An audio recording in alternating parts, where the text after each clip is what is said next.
Tonight's story is called Moon. When it's dark, Alfie likes to see the moon up above the houses. Sometimes it's got a round face, glittering bright, making the sharp black shadows race across the garden. Sometimes it's a pale, thin slice of moon lying on its back and riding the clouds. The sun is always round, so bright that you have to screw up your eyes to look at it and shut them again quickly. Even then you can still see it, floating like a penny across your eyelids. But the moon is a silver light, always changing, every night a little bit different. A magic moon. Lost sheep. Grandma's house has a long garden at the back and a small garden at the front with a gate which leads to the lane.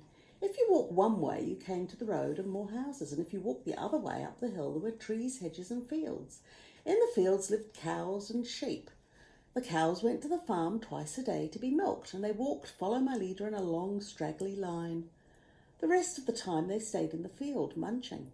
Alfie liked the slow way they lowered their necks and they pulled up great mouthfuls of grass, and when he and Grandma passed by, the cows came to the fence and stood in a row, looking over curiously with big brown eyes, swishing their tails and breathing hard through their noses. Cows were very nice, but best of all, Alfie liked sheep. Sheep were his favourite animals. He especially liked the ones with black faces and bony black legs sticking out below their large woolly bodies. The field where the sheep lived was further up the hill. When Alfie climbed the gate to say hello to them, they trotted away and they stood bang at him from a safe distance. One day when Alfie and Grandma were out for a walk together, they saw a black-faced sheep standing in the middle of the lane all by himself. She was bang very loudly at the other sheep, and they were bang back at them from behind the fence. "Oh dear, that sheep's got out somehow," said Grandma. "She must have got through a hole in the fence." "I think she wants to go back to the other sheep," said Alfie. As they came nearer to the sheep, she ran up the lane, and every so often she stopped and looked back through the fence as though she was trying to find a way back in. But when Alfie and Grandma came close to try to help her, she shook her woolly tail at them and she ran on. She wouldn't let them catch up with her. The more they hurried behind her, the faster she ran, and soon she'd left her own field behind and reached another field full of cows. They put their heads over the fence and they mooed at her. The poor sheep baaed back, and she looked very puzzled and lost. And then she ran on again, and she ran to the top of the hill where the big trees grew on either side of the lane. "We'd better not follow her any further," said Grandma. "She might run out on and on and on, and we'll never be able to catch up with her."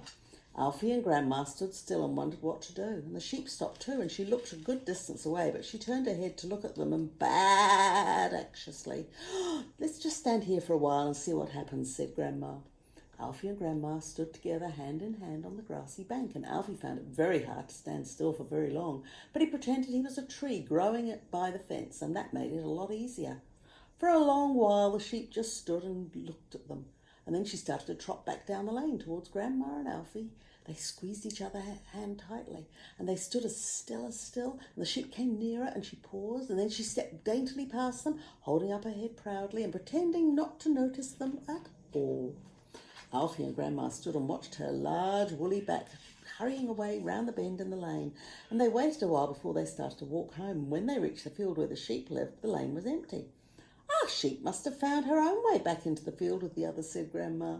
Alfie climbed the gate to look, and the sheep turned their heads to look back at him, and it was very hard to tell which one was the one that was lost. "Well done, black-faced sheep," shouted Alfie, waving, and all of the sheep went baa back at him. That's a funny story. Night, night. God bless.